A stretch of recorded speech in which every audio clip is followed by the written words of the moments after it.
Quando o Sumo Pontífice, o Papa João Paulo II, estava no seu ministério, surpreendeu o mundo com um pedido de perdão.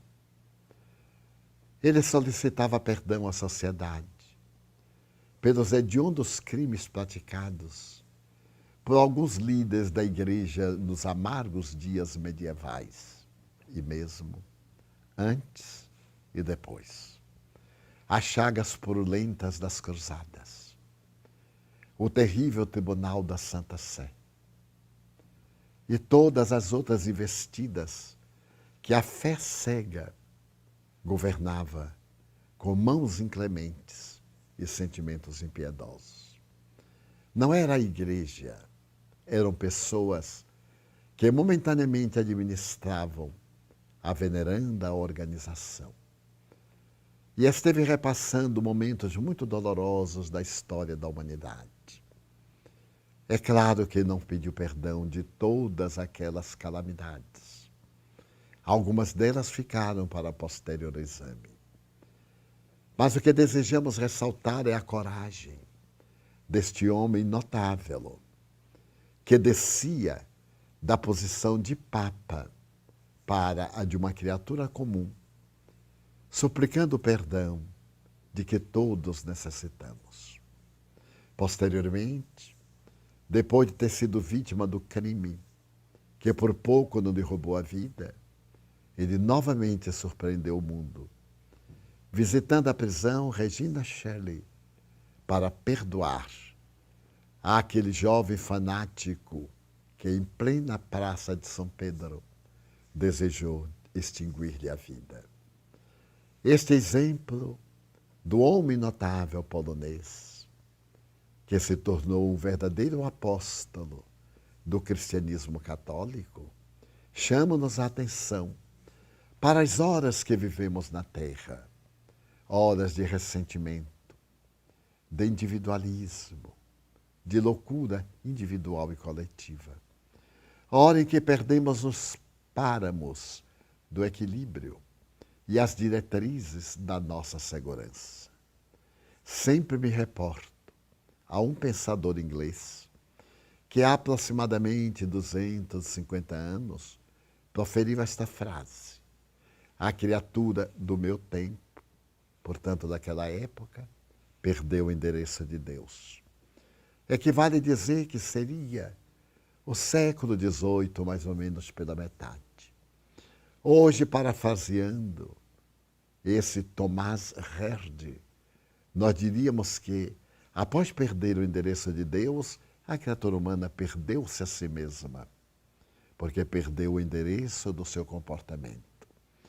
E começou a luta pela conquista de lugares de destaque, com o ego vazio e a alma sem as necessárias estruturas para os enfrentamentos.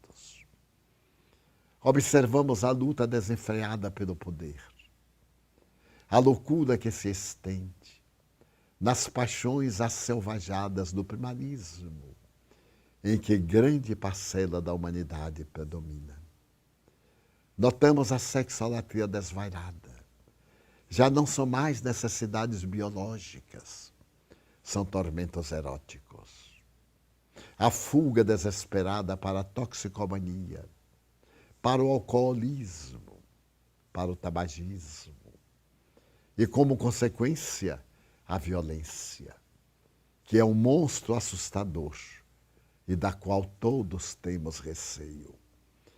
Quem se pode precaver de uma agressão, de um ato de violência na rua ou no lar, quando colocamos para fora as nossas paixões e a nossa violência interior, esmaga as mulheres, perturba as crianças, transforma-se em ódios étnicos, de clubes que nos levam ao entredevoramento dos fãs.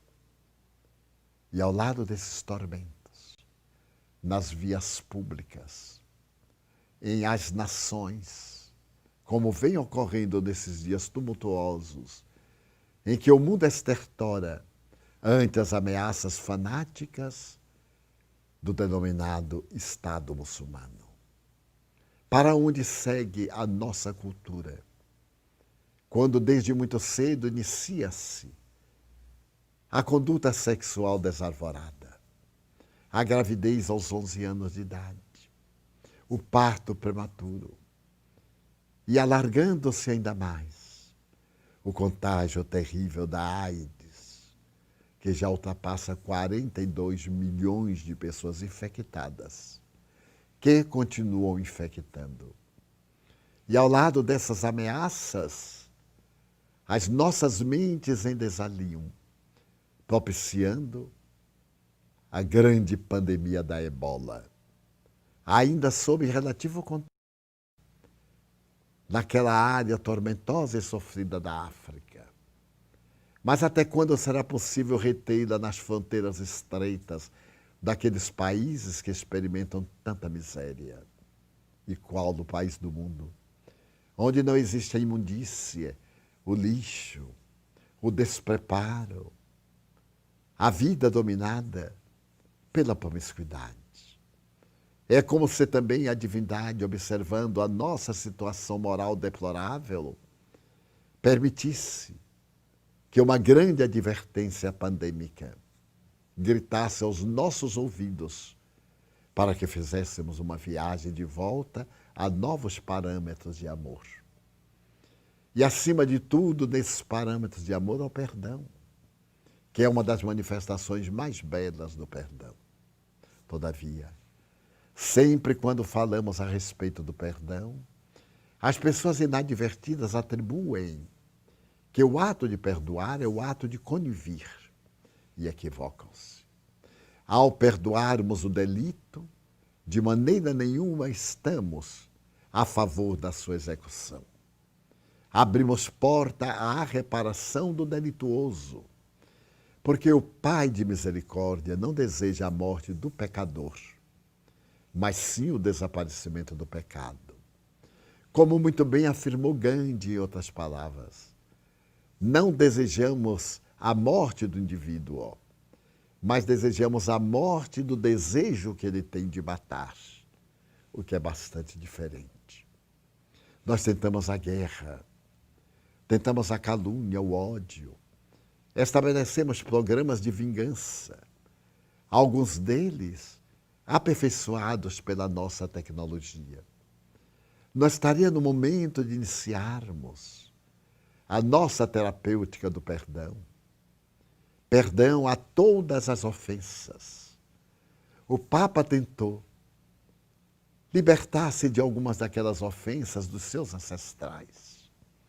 E a sociedade aplaudiu. Porque não aplicarmos o nosso perdão pessoal em relação àqueles que nos ofendem, que nos criam embaraços. A proposta de Jesus é amai-vos uns aos outros. A atualidade nos impõe a armarmos-nos uns contra os outros. Portanto, é indispensável que o perdão faça parte da nossa cultura, não como uma questão teológica, mas como uma imposição psicoterapêutica.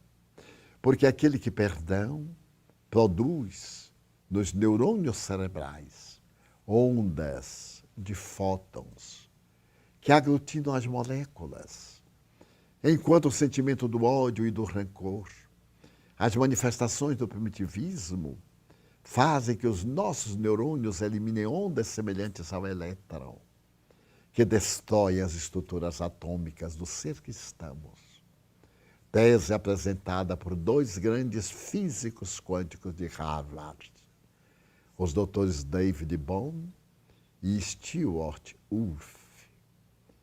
Então está chegando o momento de nós pararmos um pouco nessa onda avassaladora que nos empurra sempre para a frente, sem tempo de reflexionar, sem tempo de parar, sem tempo de deter-nos a meditar em respeito dos acontecimentos, para pensarmos na possibilidade do perdão. Perdão que é, isto sim, não devolver a ofensa conforme nos é dirigida. Este ato de não reagir no mesmo padrão é a maneira sábia de oferecer o perdão. Também é muito comum dizer-se: eu não consigo perdoar, quando poderíamos estar dizendo: eu não quero perdoar. Temos uma tendência masoquista de sofrer, comprazermos no sofrimento. E, ao mesmo tempo, aquele diletantismo de esperarmos que a nossa vingança se faça. E chegamos ao absurdo de dizer: eu não me incomodo, mas Deus vingará. Levando para Deus, esse Deus antropomórfico, as nossas paixões, como se ele não fosse pai do nosso inimigo. Então, a atitude de perdão é essa atitude de não revidar mal por mal. É claro que nós não iremos esquecer a ofensa de imediato, porque enquanto o perdão é de natureza psicológica, o esquecimento é de natureza. A marca do acontecimento fica registrada no cérebro e somente com o tempo se diluirá. Então, o perdão é uma proposta de emergência psicoterapêutica para este momento. Todos nós, quando vemos aquele que nos ofendeu, quando enfrentamos o inimigo, ou aquele que se nos tornou inimigo, recordamos-nos. É um fenômeno biológico, é um fenômeno da memória. Mas deveremos recordar como algo que aconteceu e não merece continuar, ao invés de ficarmos mastigando, numa expressão vulgar, de ficar lamentando o que não fizemos, aquilo que não reagimos, que não destruímos. Considerarmos que o outro é um doente. Ele é portador de um transtorno emocional. Ele é profundamente infeliz. E os infelizes comprazem-se por uma medida de melhorar a sua situação deplorável e ver os demais também felizes. O que é o invejoso, senão alguém que perdeu o endereço do equilíbrio e que, na impossibilidade de alcançar o nível em que o outro se encontra, detesta-o, amargura-se e enferma. Porque essa atitude nos leva às somatizações dos problemas psicológicos na organização fisiológica. É clássico saber-se que o indivíduo ciumento termina com problemas gastrointestinais. O indivíduo que tem ódio passa a ter problemas respiratórios. E aquele indivíduo que conserva sentimentos negativos tem transtornos de conduta, irritabilidade falsa, instabilidade emocional. E nessa manifestação de ser o infeliz, ele se torna o coitadinho. O mundo está contra ele, quando em realidade ele é que está contra o mundo. Porque não desejando, não podendo avançar, mantém-se na retaguarda armado contra todas as possibilidades de uma vida iridescente de sol, de oportunidades de encantamento e de trabalho, de auto-morigeração e mesmo de alegrias e prazeres, porque os prazeres fazem parte do nosso mundo sensorial. A felicidade, as aspirações da arte, do belo, do bom, do nobre, do espiritual, sim, essas fazem parte dos objetivos essenciais da nossa vida. Afirmava Jung, o pai da psicologia analítica, que uma existência que não tem um significado psicológico é uma existência vazia, morta, insignificante. O indivíduo que não tem uma meta pela qual lutar, no bom sentido da palavra, não vive, ele vegeta. E da mesma maneira, nós vamos observar que enquanto estamos com o ideal abraçado até o ideal do mal, nós temos vitalidade, descargas de adrenalina, descargas de cortisol.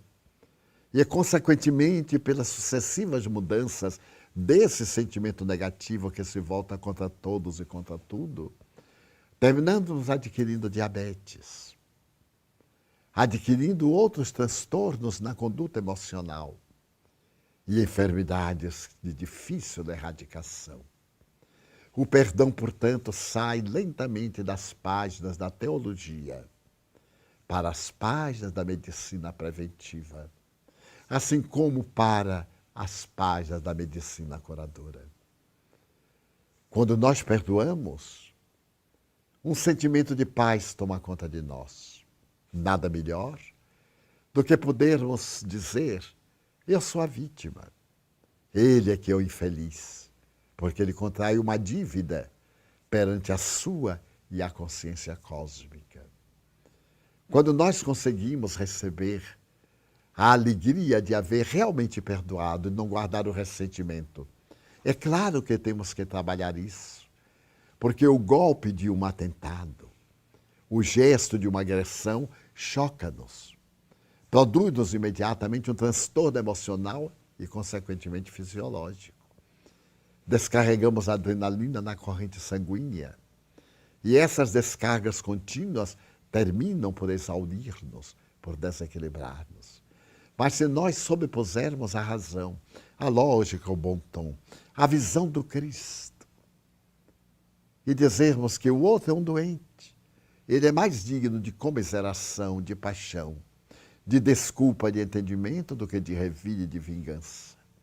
Um amigo me dizia: durante anos, eu odiei a minha mulher que me traiu, até que eu a vi sucumbir na prostituição e ser devorada pelas doenças sexuais, aquelas mais devastadoras.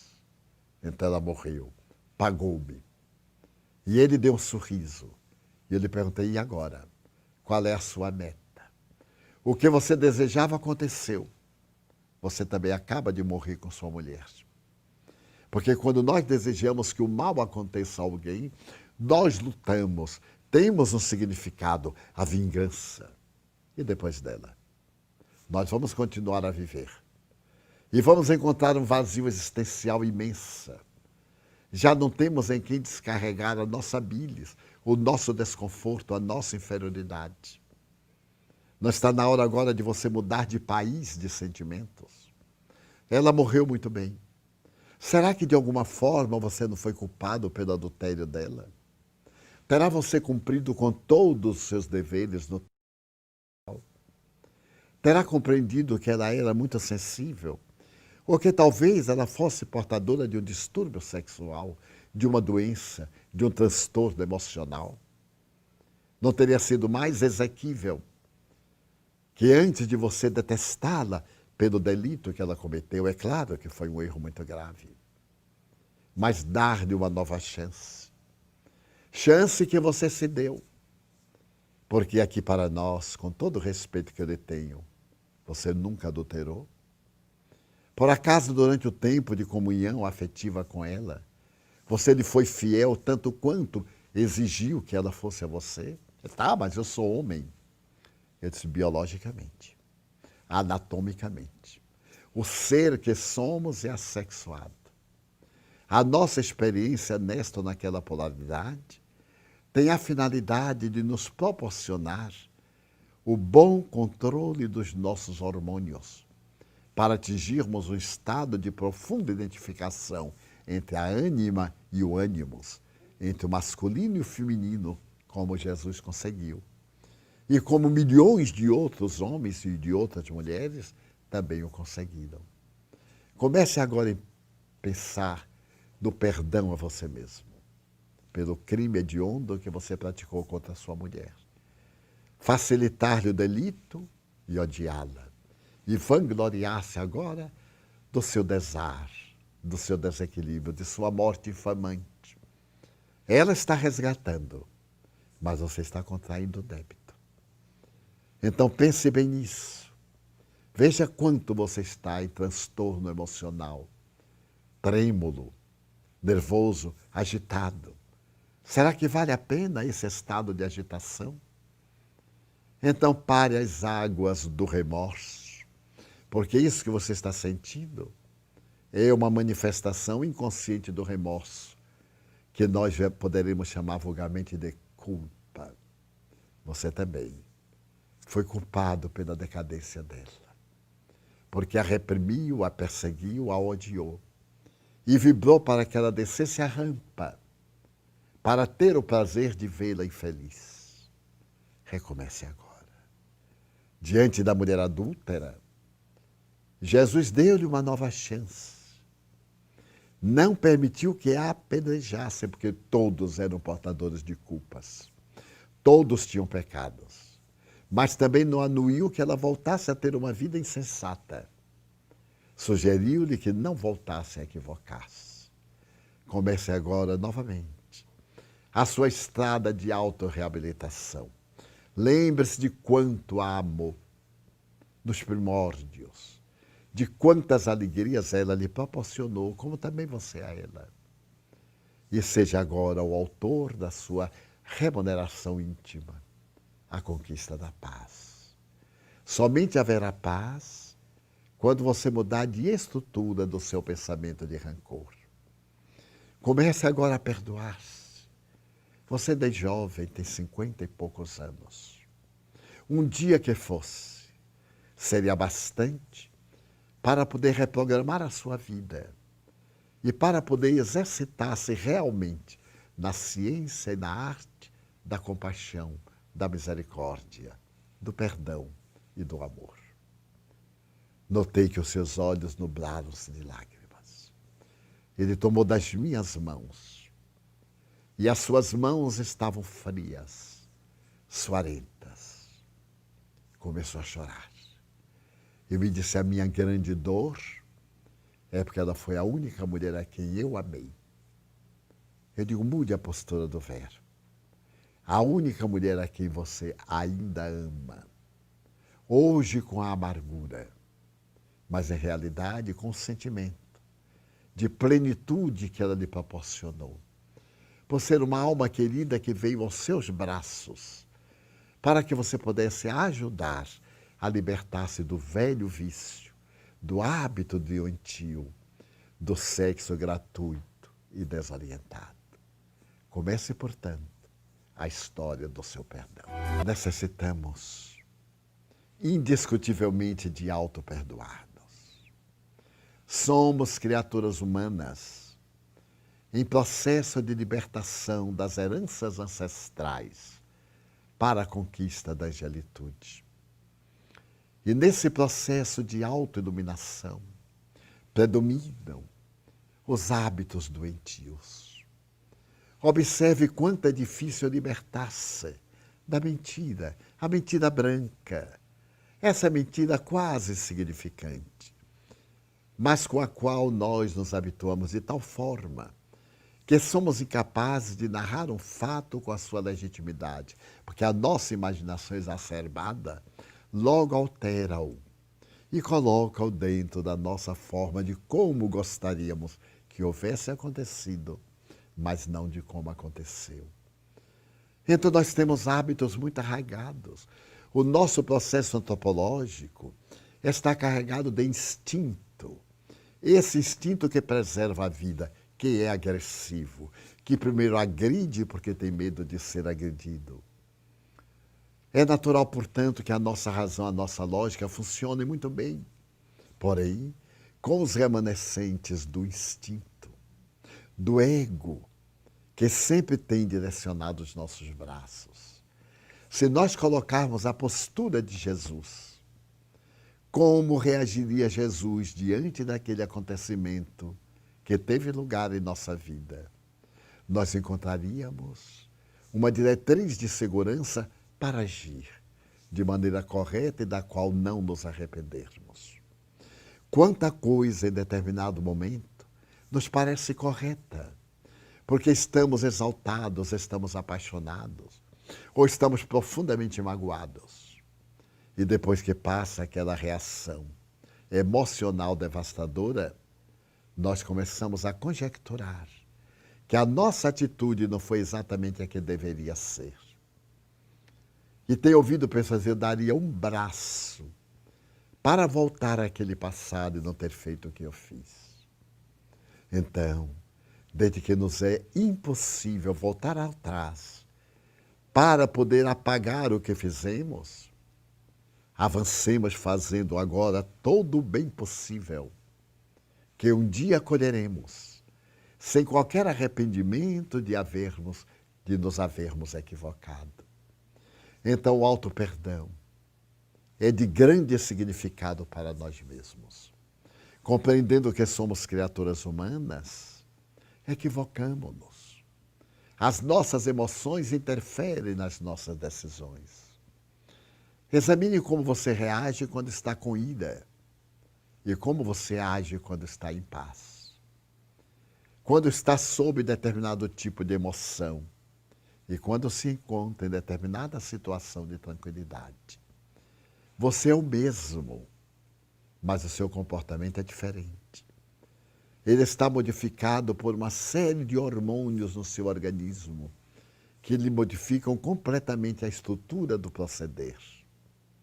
Então, quando Pedro pergunta a Jesus, é necessário perdoar 7 vezes? Ou 70 vezes 7 vezes? Que Jesus lhe redargue, vamos concluir que é necessário perdoar mais de 70 vezes 7 vezes. Perdoar infinitamente. Certa feita, tive a ocasião de ver Chico Xavier dizer a uma senhora desesperada que não suportava mais o marido, que eu perdoasse mais uma vez. E ela então disse, vivemos juntos 25 anos. De 490 vezes. E agora o que é que eu faço? E Emmanuel concluiu, inspirando Chico Xavier. Quando Jesus manda perdoar 70 vezes, 7 vezes, é a cada erro e não a todos os erros. E ela, desesperada, disse, então, isso não acaba nunca. Ao que Chico concluiu, não acaba nunca. Porque o perdão é bom para quem perdoa. Porque tiramos a borra do ressentimento de nós. Evitamos que o cérebro produza toxinas doentias que vão dificultar as neurocomunicações. Esquecimentos, perdas de memória, têm raízes, muitas vezes, em sentimentos contraditórios que nós conservamos em nosso mundo íntimo. Nos sentimentos da ira, da revolta, do desejo da vingança, que agasalhamos com tanto carinho, antegozando o prazer de ver o outro devastado pela nossa ira. Então comecemos suavemente a desculpar. Como certo dia alguém me disse, eu não consigo perdoar, por enquanto, mas já estou conseguindo desculpar. E anos depois, quando nos voltamos a encontrar, eu interroguei sorrindo, então, conseguiu já o perdão total de volta? Se você me perguntar a razão primeira da mágoa, já sequer me lembro daqueles detalhes que antes eu cultivei com tanta euforia. Porque quando algo de mal nos acontece, nós ficamos remoendo na mente, repetindo, lamentando não termos reagido como gostaríamos, o que poderíamos ter dito e não dissemos. É a mágoa. Mas quando nos acontece o bem, com facilidade nós esquecemos. Porque sempre achamos que merecemos outros bens, ininterruptamente.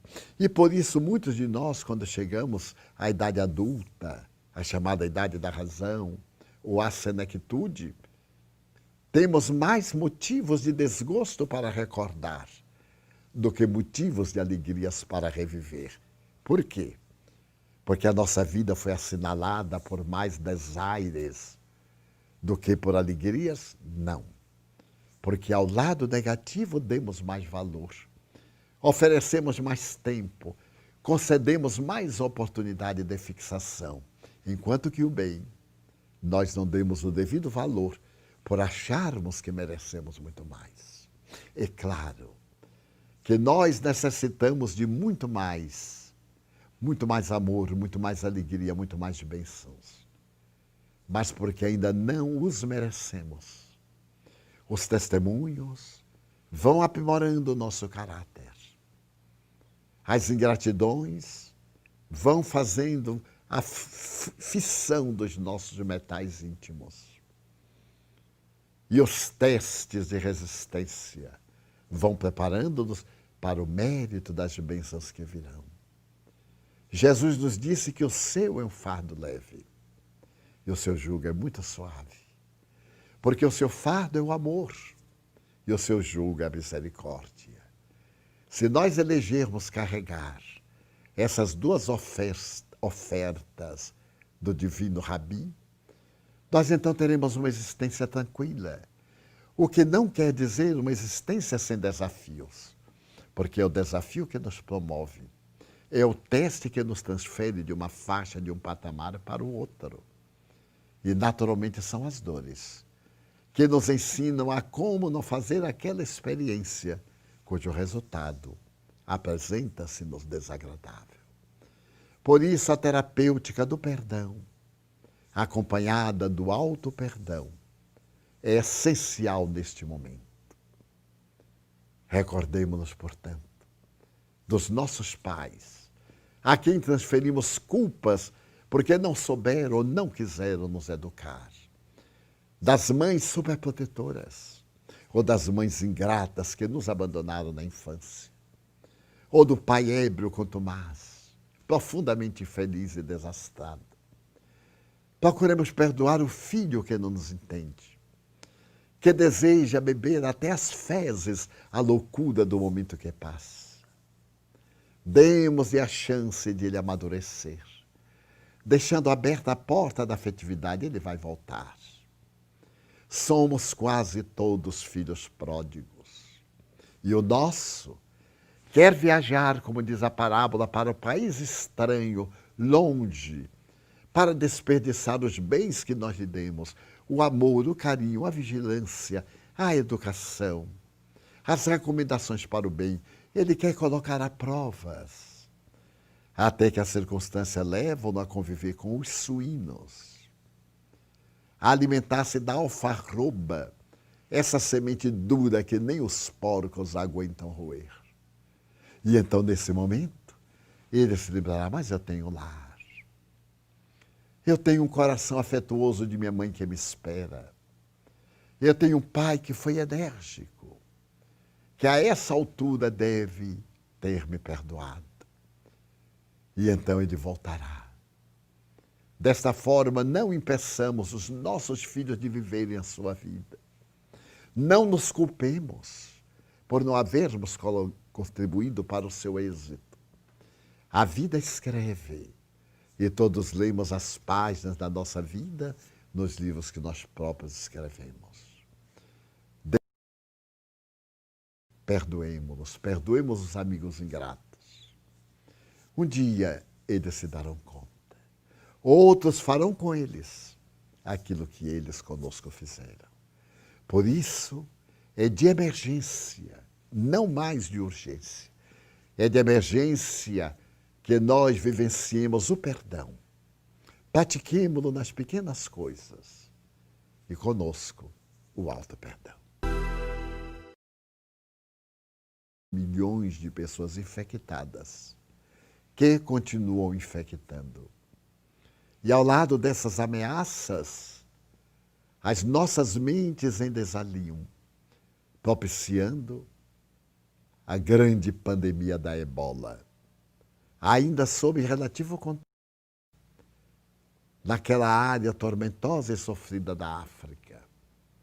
Mas até quando será possível retê-la nas fronteiras estreitas daqueles países que experimentam tanta miséria?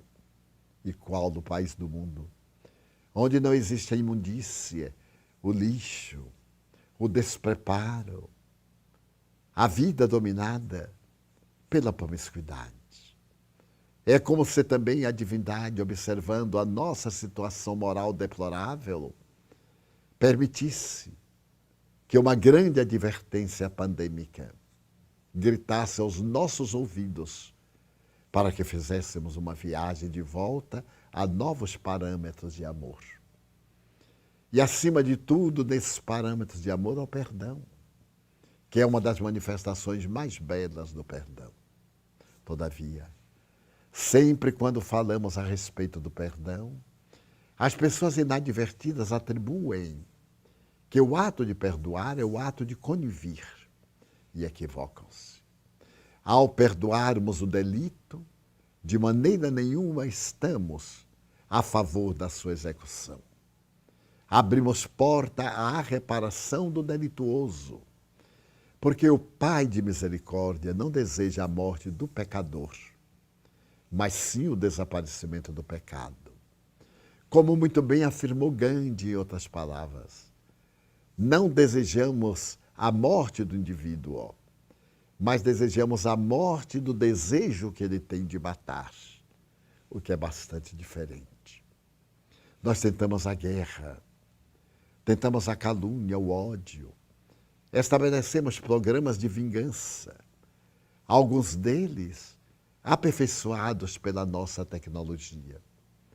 Nós estaríamos no momento de iniciarmos a nossa terapêutica do perdão. Perdão a todas as ofensas. O Papa tentou libertar-se de algumas daquelas ofensas dos seus ancestrais. E a sociedade aplaudiu.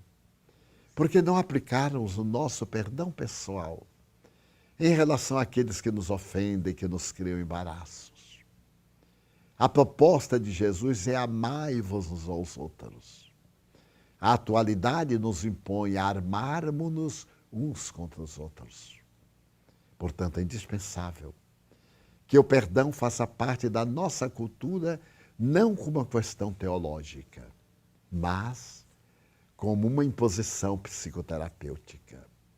Porque aquele que perdão produz nos neurônios cerebrais ondas de fótons que aglutinam as moléculas, enquanto o sentimento do ódio e do rancor, as manifestações do primitivismo, fazem que os nossos neurônios eliminem ondas semelhantes ao elétron, que destroem as estruturas atômicas do ser que estamos.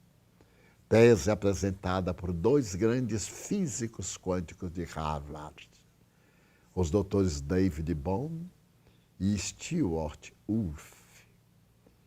Então está chegando o momento de nós pararmos um pouco nessa onda avassaladora que nos empurra sempre para a frente, sem tempo de reflexionar, sem tempo de parar, sem tempo de deter-nos a meditar em respeito dos acontecimentos, para pensarmos na possibilidade do perdão. Perdão que é, isto sim, não devolver a ofensa conforme nos é dirigida. Este ato de não reagir no mesmo padrão é a maneira sábia de oferecer o perdão. Também é muito comum dizer-se, eu não consigo perdoar, quando poderíamos estar dizendo, eu não quero perdoar. Temos uma tendência masoquista de sofrer, comprazermos no sofrimento. E, ao mesmo tempo, aquele diletantismo de esperarmos que a nossa vingança se faça. E chegamos ao absurdo de dizer, eu não me incomodo, mas Deus vingará. Levando para Deus, esse Deus antropomórfico, as nossas paixões, como se ele não fosse pai do nosso inimigo. Então a atitude de perdão é essa atitude de não revidar mal por mal. É claro que nós não iremos esquecer a ofensa de imediato, porque enquanto o perdão é de natureza psicológica, o esquecimento. Quando o Sumo Pontífice, o Papa João Paulo II, estava no seu ministério, surpreendeu o mundo com um pedido de perdão. Ele solicitava perdão à sociedade pelos hediondos crimes praticados por alguns líderes da igreja nos amargos dias medievais, e mesmo antes e depois. As chagas purulentas das cruzadas, o terrível tribunal da Santa Sé e todas as outras investidas que a fé cega governava com mãos inclementes e sentimentos impiedosos. Não era a igreja eram pessoas que momentaneamente administravam a veneranda organização. E esteve repassando momentos muito dolorosos da história da humanidade. É claro que não pediu perdão de todas aquelas calamidades. Algumas delas ficaram para posterior exame. Mas o que desejamos ressaltar é a coragem deste homem notável, que descia da posição de papa para a de uma criatura comum, suplicando perdão de que todos necessitamos. Posteriormente, depois de ter sido vítima do crime, que por pouco não derrubou a vida, ele novamente surpreendeu o mundo, visitando a prisão Regina Shelley para perdoar àquele jovem fanático que, em plena praça de São Pedro, desejou extinguir-lhe a vida. Este exemplo do homem notável polonês, que se tornou um verdadeiro apóstolo do cristianismo católico, chama-nos a atenção para as horas que vivemos na Terra, horas de ressentimento, de individualismo, de loucura individual e coletiva. Hora em que perdemos os páramos do equilíbrio e as diretrizes da nossa segurança. Sempre me reporto a um pensador inglês que há aproximadamente 250 anos proferiu esta frase: a criatura do meu tempo, portanto daquela época, perdeu o endereço de Deus. Equivale dizer que seria o século XVIII, mais ou menos pela metade.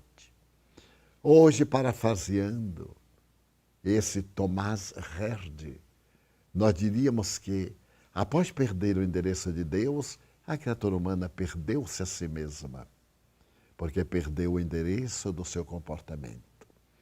E começou a luta pela conquista de lugares de destaque, com o ego vazio e a alma sem as necessárias estruturas para os enfrentamentos. Observamos a luta desenfreada pelo poder, a loucura que se estende nas paixões asselvajadas do primarismo, em que grande parcela da humanidade predomina. Notamos a sexolatria desvairada. Já não são mais necessidades biológicas, são tormentos eróticos. A fuga desesperada para a toxicomania, para o alcoolismo, para o tabagismo. E, como consequência, a violência, que é um monstro assustador e da qual todos temos receio. Quem se pode precaver de uma agressão, de um ato de violência na rua ou no lar, quando colocamos para fora as nossas paixões e a nossa violência interior, esmaga as mulheres, perturba as crianças, transforma-se em ódios étnicos, de clubes que nos levam ao entredevoramento dos fãs. E ao lado desses tormentos, nas vias públicas, em as nações, como vem ocorrendo nesses dias tumultuosos, em que o mundo estertora ante as ameaças fanáticas do denominado Estado muçulmano. Para onde segue a nossa cultura? Quando desde muito cedo inicia-se a conduta sexual desarvorada, a gravidez aos 11 anos de idade, o parto prematuro, e alargando-se ainda mais o contágio terrível da AIDS, que já ultrapassa 42 mil, de que eu a vi sucumbir na prostituição e ser devorada pelas doenças sexuais, aquelas mais devastadoras. Então ela morreu, pagou-me. E ele deu um sorriso. E eu lhe perguntei: e agora? Qual é a sua meta? O que você desejava aconteceu. Você também acaba de morrer com sua mulher. Porque quando nós desejamos que o mal aconteça a alguém, nós lutamos, temos um significado, a vingança. E depois dela, nós vamos continuar a viver. E vamos encontrar um vazio existencial imenso. Já não temos em quem descarregar a nossa bilis, o nosso desconforto, a nossa inferioridade. Não está na hora agora de você mudar de país de sentimentos? Ela morreu muito bem. Será que de alguma forma você não foi culpado pelo adultério dela? Terá você cumprido com todos os seus deveres no total? Terá compreendido que ela era muito sensível? Ou que talvez ela fosse portadora de um distúrbio sexual, de uma doença, de um transtorno emocional? Não teria sido mais exequível que antes de você detestá-la pelo delito que ela cometeu, é claro que foi um erro muito grave, mas dar-lhe uma nova chance. Chance que você se deu. Porque aqui para nós, com todo o respeito que eu lhe tenho, você nunca adulterou? Por acaso, durante o tempo de comunhão afetiva com ela, você lhe foi fiel tanto quanto exigiu que ela fosse a você? Tá, mas eu sou homem. Eu disse, biologicamente, anatomicamente. O ser que somos é assexuado. A nossa experiência nesta ou naquela polaridade tem a finalidade de nos proporcionar o bom controle dos nossos hormônios, para atingirmos um estado de profunda identificação entre a ânima e o ânimos, entre o masculino e o feminino, como Jesus conseguiu. E como milhões de outros homens e de outras mulheres também o conseguiram. Comece agora a pensar no perdão a você mesmo, pelo crime hediondo que você praticou contra a sua mulher. Facilitar-lhe o delito e odiá-la. E vangloriar-se agora do seu desar, do seu desequilíbrio, de sua morte infamante. Ela está resgatando, mas você está contraindo o débito. Então pense bem nisso. Veja quanto você está em transtorno emocional, trêmulo, nervoso, agitado. Será que vale a pena esse estado de agitação? Então pare as águas do remorso, porque isso que você está sentindo é uma manifestação inconsciente do remorso, que nós poderíamos chamar vulgarmente de culpa. Você também foi culpado pela decadência dela, porque a reprimiu, a perseguiu, a odiou, e vibrou para que ela descesse a rampa, para ter o prazer de vê-la infeliz. Recomece agora. Diante da mulher adúltera, Jesus deu-lhe uma nova chance. Não permitiu que a apedrejassem, porque todos eram portadores de culpas. Todos tinham pecados. Mas também não anuiu que ela voltasse a ter uma vida insensata. Sugeriu-lhe que não voltasse a equivocar-se. Comece agora novamente a sua estrada de autorreabilitação. Lembre-se de quanto a amou nos primórdios, de quantas alegrias ela lhe proporcionou, como também você a ela. E seja agora o autor da sua remuneração íntima, a conquista da paz. Somente haverá paz quando você mudar de estrutura do seu pensamento de rancor. Comece agora a perdoar-se. Você é jovem, tem 50 e poucos anos. Um dia que fosse, seria bastante para poder reprogramar a sua vida e para poder exercitar-se realmente na ciência e na arte da compaixão, da misericórdia, do perdão e do amor. Notei que os seus olhos nublaram-se de lágrimas. Ele tomou das minhas mãos e as suas mãos estavam frias, suarentas. Começou a chorar. E me disse, a minha grande dor é porque ela foi a única mulher a quem eu amei. Eu digo, mude a postura do verbo. A única mulher a quem você